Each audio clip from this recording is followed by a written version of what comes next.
আমরাও কাশ্মীরে চলে আসলাম, তবে এটা পাকিস্তান বা ইন্ডিয়ার কাশ্মীর নয়, এটা বাংলাদেশের কাশ্মীর। আর এই জায়গাটি রয়েছে চট্টগ্রাম শহর থেকে মাত্র ৪৫ কিলোমিটার দূরে, বাঁশখালী উপজেলার থেকে ৩ কিলোমিটার দক্ষিণে, চাম্বুল বাজার থেকে ৩ কিলোমিটার পূর্ব দিকে পাহাড়ের পাদদেশে গড়ে উঠেছে এই মিনি কাশ্মীর। আমার পিছনে উঁচু উঁচু টিলা পাহাড় আর মাঝখানে গিরিখাত। এই গিরিখাত আর টিলার কারণে এটা অবিকাল একটা কাশ্মীরের মতো, যার কারণে এই জায়গাটার নাম দেওয়া হয়েছে মিনি কাশ্মীর। আসলেই একটি চমৎকার জায়গা। আপনারা চাইলে এই মিনি কাশ্মীরে আসতে পারেন। আর কিভাবে আসবেন আমার এই ভিডিওর মাধ্যমে বিস্তারিত তথ্য দেওয়া থাকবে। বন্ধুরা, মিনি কাশ্মীর যাওয়ার জন্য প্রথমেই আপনাদেরকে আসতে হবে চট্টগ্রামের নতুন বাজার ব্রিজঘাট। এইখানে এই যে দেখতে পাচ্ছেন, এটি হচ্ছে নতুন বাজার ব্রিজঘাট। আর এখানে অসংখ্য পরিবহন রয়েছে, তার ভিতরে সবচেয়ে ভালো পরিবহন হচ্ছে এসালম পরিবহন, যা ভাড়া নিয়ে থাকবে এখান থেকে ১৪০ টাকা। এছাড়াও অন্যান্য পরিবহন রয়েছে যেগুলো ভাড়া একটু তুলনামূলকভাবে কম, যা ১০০ থেকে ১৪০ টাকা পর্যন্ত ভাড়া নিয়ে থাকবে। সময় লাগবে ১ ঘন্টা থেকে ১.৫ ঘন্টার মতো। আর এখান থেকে আপনারা সরাসরি চলে যেতে পারবেন চাম্বল বাজারে। আর এই চাম্বল বাজারে গিয়েই আপনাদেরকে প্রথমে নামতে হবে। নতুন বাজার ব্রিজ থেকে আপনাদেরকে এসে নামতে হবে চাম্বুল বাজার। আর এটা হচ্ছে চাম্বুল বাজার। এই চাম্বুল বাজারে এখানে নামার পরে এই যে একটা ব্যানার দেখতে পাচ্ছেন, বাঁশখালী মিনি কাশ্মীর। এই ব্যানারের এখানেই কিছু অটোরিকশা রয়েছে।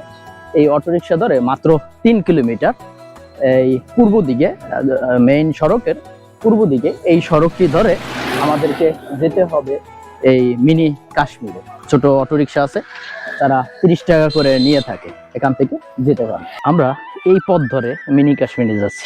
এরকম একটি কাঁচা পথ রয়েছে, যেখানে গাড়ি রাখার পরেও এরকম ১৫ থেকে ২০ মিনিট পথ হেঁটে যেতে হবে। এই সামনেই আমাদের রয়েছে মিনি কাশ্মীর। এভাবে আসার পরেও আমরা, যদিও এখন একটু বৃষ্টি হয়েছে যার কারণে একটু কাদা রয়েছে, তবে শুষ্ক মৌসুমে এখানে কাদা থাকে না। খুবই চমৎকার পথটা, হেঁটে যেতে হবে ১৫ থেকে ২০ মিনিট। চলুন আমাদের সাথে সামনের দিকে আমরা যাই। এই যে ওয়াকওয়ে ধরে আমরা হেঁটে যাচ্ছি মিনি কাশ্মীরের দিকে। এই যে পাহাড়ের পাদদেশে এই চলতি পথে আপনার চোখে পড়বে কলা বাগান, বিভিন্ন প্রকারের সবজি ক্ষেত, পানের বড় ইত্যাদি বিভিন্ন কৃষি পণ্য এই অঞ্চলে প্রচুর পরিমাণে উৎপাদিত হয়ে থাকে। এই যে গিরি খাত, এই পাহাড়ের বাজে বাজে এগুলো কৃষকেরা চাষ করে। আর এই পাহাড়গুলো উপর এবং নিচ এগুলো ব্যক্তি মালিকানা দিন, যার কারণে এই ভিতরে অনেক চাষাবাদ হয়ে থাকে।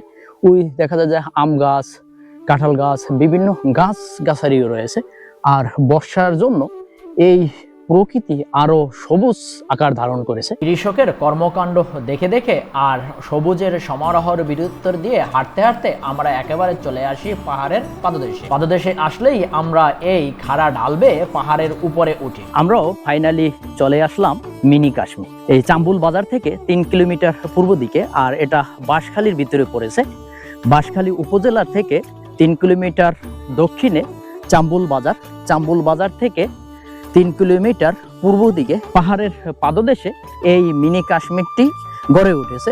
যদিও বর্তমান সময়ের একটি ভাইরাল জায়গা, খুবই চমৎকার। ওই দিকে টিলা রয়েছে, এইদিকে টিলা রয়েছে, হাতের ডানে এবং বামে দুদিকেই টিলা রয়েছে, আর মাঝখানে কিছু গিরিখাত রয়েছে। এই কারণে এটা একটি কাশ্মীরের মতো স্থান ধারণ করেছে। এখানে দেখা যায় যে এরকম টিলা এবং মাঝখানে গিরিখাত, যার কারণে খুবই চমৎকার একটি জায়গা এবং সবুজে সমারোহ।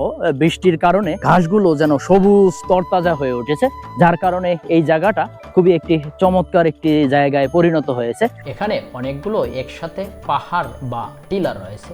আমরা এক পাহাড় থেকে এই হাঁটার পথ রয়েছে, এই পথ ধরে এক পাহাড়ের উপর থেকে আবার অন্য পাহাড়ের দিকে যাচ্ছি। আর সাবধানতার সাথে থাকবেন, এখানে যাওয়ার আগে পানির বোতল নিয়ে যাবেন, কারণ প্রচুর পরিমাণে পানির পিপাসা লাগবে। হাঁটতে হাঁটতে ক্লান্ত হয়ে যাবেন, এখানে খাবার কিছু পাবেন না, তাই পানির বোতল সঙ্গে করে নিয়ে যাবেন। ওয়াও, কি চমৎকার দৃশ্য! মহান আল্লাহ তাআলা পৃথিবীটা তার নিজ গুণে নিজ হাতে সাজিয়েছেন, তার নমুনার কিছু অংশ হয়তো আমরা দেখতে পাই। এই স্থানটির নাম মিনি কাশ্মীর দেওয়ার যথার্থ কারণ রয়েছে, কারণ এখানে উঁচু উঁচু টিলা আর গ্রিক হাত যা আজাদ কাশ্মীর এবং জম্মু কাশ্মীরের মতো আকার ধারণ করেছে, যার কারণে এটার নাম দেওয়া হয়েছে মিনি কাশ্মীর। এই অপরূপ দৃশ্য দেখে দেখে আমাদের দীর্ঘ সময় হয়ে গেছে, যেতে আর মনই চাচ্ছে না, তারপরে যেতে হবে আমাদেরকে। তাই আমরা এই পথ ধরে আবার পিছনে চলে আসি। আস্তে আস্তে আমরা আবার চাম্বুল বাজারের কাছে আসি। এই চাম্বুল বাজার থেকে বাঁশখালী ইকো পার্কের দূরত্ব 8 কিলোমিটার। আপনারা চাইলে সরাসরি সিএনজি করে বা অটোরিকশা রিজার্ভ করে নিয়ে যেতে পারবেন। ভাড়া নেবে 150 থেকে 200 টাকার মতো। এই চাম্বুল বাজার থেকে মাত্র 3 কিলোমিটার চট্টগ্রামের দিকে আসলেই এরকম একটি সাইনবোর্ড পাবেন, বাঁশখালী ইকো পার্ক। এই সাইনবোর্ডটি পাওয়ার পরে এই রাস্তার পূর্ব প্রান্ত দিয়ে চলে গেছে বাঁশখালী ইকো পার্কের দিকে। এটি হচ্ছে বাঁশখালী ইকো পার্কের সড়ক, যদিও সংস্কারের কাজ চলমান রয়েছে। আর এখান থেকে 5 কিলোমিটার ভিতরে যেতে হবে বাঁশখালী ইকো পার্ক দেখার জন্য। ফাইনালি আমরা চলে আসলাম বাঁশখালী ইকো পার্কে। এই যে আমার সামনে দেখতে পাচ্ছেন, এটি হচ্ছে বাঁশখালী ইকো পার্ক। আর এই পাশে দেখতে পাচ্ছেন অনেকগুলো সিএনজি বা অটোরিকশা রয়েছে, আর এগুলোই আপনারা চাইলে লোকালভাবে বা রিজার্ভ করে নিয়ে আসতে পারবেন। জনপ্রতি টিকিট মূল্য 50 টাকা 12 বছরের উপরে, আর 12 বছরের নিচে 30 টাকা করে টিকিট মূল্য নিয়ে থাকে, এবং বিদেশি পর্যটকদের জন্য 1000 টাকা টিকিট মূল্য নিয়ে থাকে। আর এর পাশেই রয়েছে একটি পার্কিং ব্যবস্থা, যেখানে মোটরসাইকেল রাখা যায়, তবে টিকিট মূল্য নিয়ে থাকে 30 টাকা করে। সকাল থেকে সন্ধ্যা পর্যন্ত এই ইকো পার্কটি জনসাধারণের জন্য উন্মুক্ত থাকে। ইকো পার্কে ঢোকার পরেই হাতের বাম পাশে বড় একটি ম্যাপ রয়েছে। এখানে কোন দিকে কি রয়েছে তার একটি দিক নির্দেশনাও রয়েছে। এই যে এরকম বড় একটি ম্যাপ পাবেন। তারপরে হাতের ডান পাশ দিয়ে ধরে এপাশে একটি ব্রিজের মতো রয়েছে, এই যে দেখতে পাচ্ছেন। আর এখানে দুটা সুইচ গেট রয়েছে, দুই পাশ দিয়ে পানি পড়তেছে। এই দেখেন, এই সুইচ গেট দিয়ে লেকের পানি গড়িয়ে নিচের দিকে পড়ে, আর এই পানিটাই ব্রিজের নিচ দিয়ে একেবারে চলে যায় বঙ্গোপসাগরের দিকে। আর এটা মূলত লেকের পানি। আমরা আবার এই ম্যাপটির কাছে চলে আসি। এই ম্যাপটি ভালোভাবে পর্যবেক্ষণ করি কোথায় কি রয়েছে, তারপর আমরা আবার হাঁটতে শুরু করি সামনের দিকে। কিছু দূর আগালেই এখানে দুইটা রোড দুদিকে চলে গেছে, একটা বামে এবং একটা ডানে। আমরা প্রথমে ডানের রোডটা দিয়ে যাব। চলুন, আপনারা আমাদের সাথেই থাকুন। এই সিঁড়ি দিয়ে উপরের দিকে উঠতে হয়। ওঠার পরে হাতের ডান দিকে আমরা যাব। এখানে এই লেকের পানি যাওয়ার জন্য এখানে একটা সুন্দর ব্যবস্থা রয়েছে। দেখেন, এই যে লেকের পানি অতিরিক্ত হয়ে গেলে তারা ছেড়ে দেয় এই সুইচ গেট দিয়ে। এবং এই হাতের ডান পাশ দিয়ে আমরা যাচ্ছি ওয়াচ টাওয়ারের দিকে। ইটের রাস্তা ধরে হাতের বাম পাশ দিয়ে এই যে যেই পথটি রয়েছে, এই সিঁড়ি দিয়ে আমরা ওয়াচ টাওয়ারের দিকে উঠতেছি। বাঁশখালী ইকো পার্কের ভিতরে ওয়াচ টাওয়ার। এখান থেকে চমৎকার দৃশ্য উপভোগ করা যায়। ওই দেখা যাচ্ছে ইকো পার্কের ঝুলন্ত সেতু। ওয়াচ টাওয়ারের সিঁড়ি বেয়ে আমরা একেবারে উপরে উঠে যাই। উপরে উঠলেই এখান থেকে এই লেকের অপরূপ দৃশ্য উপভোগ করা যায়। খুবই চমৎকার লাগতেছে, খুবই অপরূপ দৃশ্য। এই যে দেখতে পাচ্ছেন, এখান থেকে দাঁড়ালে স্পষ্টভাবে দেখা যাচ্ছে একটি ঝুলন্ত সেতু। বিভিন্ন প্রজাতির বনাঞ্চল এই ইকো পার্কের ভিতরে রয়েছে, তা এই ওয়াচ টাওয়ারের থেকে খুবই চমৎকারভাবে অবলোকন করা যায়। তবে বিশেষ করে এখান থেকে ওই ঝুলন্ত বৃষ্টি অসাধারণ লাগতেছে, এই যে দেখতে পাচ্ছেন। এবং এই যে বনাঞ্চলগুলো খুবই চমৎকার লাগতেছে, সবুজ আর সবুজ। যেদিকে তাকায় শুধু সবুজ আর সবুজ। সবুজের সমারোহ ভিতরে আমরা রয়েছি এই ওয়াচ টাওয়ারের উপরে। এটা 7 থেকে 8 তলার উপরে হবে হয়তো। ওয়াচ টাওয়ারে দীর্ঘ সময় অতিবাহিত করার পরে আমরা আবার নেমে চলে আসি। এই ওয়াচ টাওয়ারের হাতের ডান পাশ ধরে সামনের দিকে হাঁটতে থাকি। হাঁটতে হাঁটতে আমাদের চোখে পড়ে এখানে অনেকগুলো বেঞ্চ রয়েছে, এই যে দেখতে পাচ্ছেন। বসার জন্য এই বেঞ্চগুলো দেওয়া হয়েছে। কিছু দূর সামনে আগাতেই সুইচ গেট পড়ে আরো একটি। এটি মূলত এই পাশের লেকের পানি যাওয়ার জন্য। এখানে অনেকগুলো বসার বেঞ্চ রয়েছে, অনেক লোক রয়েছে এই বেঞ্চে বসে বসে গল্প করতেছে। এরকম হাঁটতে হাঁটতে বিভিন্ন জায়গায় এরকম ছাতা পাবেন, বসে গল্প করতে পারবেন। এটা ওয়াকওয়ের পাশে এরকম বসার অনেক বেঞ্চও রয়েছে। তবে এদিকে চীনা জোক থাকার একটা সম্ভাবনা রয়েছে। এগুলো যেহেতু জরাজীর্ণ হয়ে পড়েছে, এক সময় হয়তো কার্যকারী ছিল, এখন কার্যকারী নাই। একটি চিড়িয়াখানাও, কিন্তু এখন আর এটাই অকার্যকর। এখান দিয়ে উপরে ওঠা যায় এবং এই বাম পাশ দিয়ে হেঁটে যাওয়া যায়। আমরা এই বাম পাশ ধরে যাব, এই পথ ধরে আমরা হাঁটতে থাকবো বনের ভিতরে, তাই অনেকে হয়তো সাহস করে আসতে চায় না। এদিকে সেফটির সমস্যা নেই, এই যে এখান দিয়ে যাওয়া যায়, আর এখান দিয়ে উপর দিয়েও আমরা ঘুরে আসতে পারতাম, তবে আমরা নিচ দিয়ে চলে এসেছি। এই আমরা যাব ওইদিকে, একটা ওয়াচ টাওয়ার আছে, ওটার ওখানে একেবারে দক্ষিণ প্রান্তে একটি ওয়াচ টাওয়ার রয়েছে। ওই ওয়াচ টাওয়ারটা দেখার জন্য আমরা এই পথ ধরে হাঁটতেছি। এই বনের ভিতর দিয়ে অকয়ে দিয়ে আমরা হাঁটতেছি।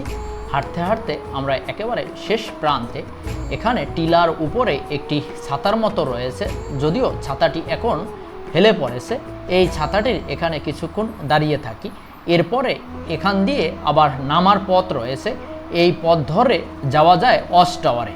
তবে আমরা আর ওদিকে যাব না, আমরা চলে আসি আবার লেক পাড়ের কাছে। এই পথ ধরে আসার পরে আমরা হাতের বাম পাশ দিয়ে একেবারে ঝুলন্ত ব্রিজে চলে যাব। আর এখানে বসার জায়গা রয়েছে, এরকম ইটের রাস্তা রয়েছে হাঁটার জন্য।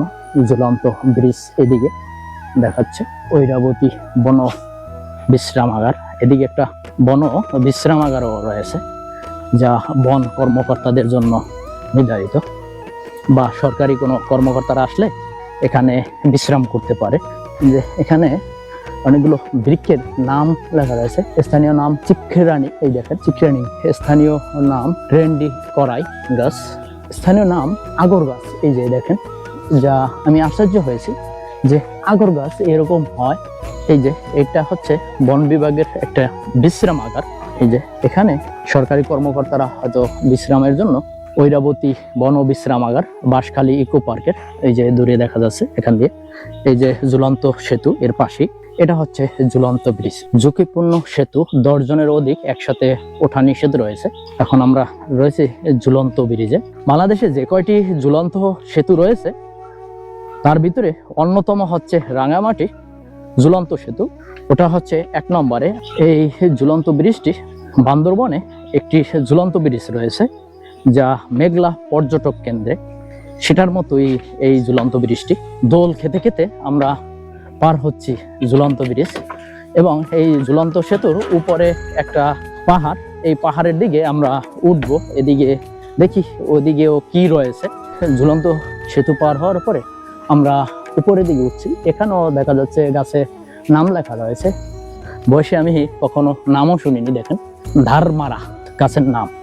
18 প্রজাতির বড় বৃক্ষ, 16 প্রজাতির মাঝারি বৃক্ষ এবং 20 প্রজাতির গুল্ম জাতীয় উদ্ভিদ রয়েছে এই ইকো পার্ক, সেগুলোর নামও ঠিকমতো জানি না।